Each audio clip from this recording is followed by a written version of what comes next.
కొంతమందికి ఇస్తారు, కొంతమంది మాత్రం 11 నెలలు ఇస్తారు. దీనికి ఏమంటారు?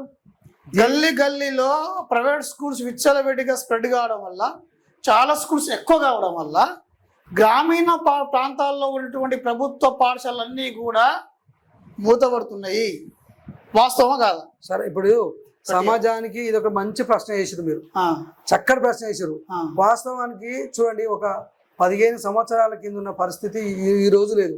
15 సంవత్సరాల కింద, 10 సంవత్సరాల కింద మన ఊరి వ్యవస్థలో, జీవన విధానంలో ఎకనామికల్ గా చాలా బ్యాక్వర్డ్ ఉంది.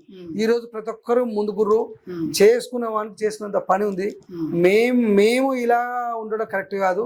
మా పిల్లలు కూడా ఉన్నత చదువు చదివించాలి, మంచి కార్పొరేట్ చదివించాలి, మంచి ఇంగ్లీష్ మీడియం చదివించాలని చెప్పేసి కాంక్షతోటి వాళ్ళు విలేజ్ లో ఉన్నటువంటి తల్లిదండ్రులు కూడా వచ్చి మండలంలో ఉండి వాళ్ళ పిల్లల కోసం ఇక్కడ ఉండడం జరుగుతుంది, అంతే తప్ప దీంట్లో ఎవరు లేరు.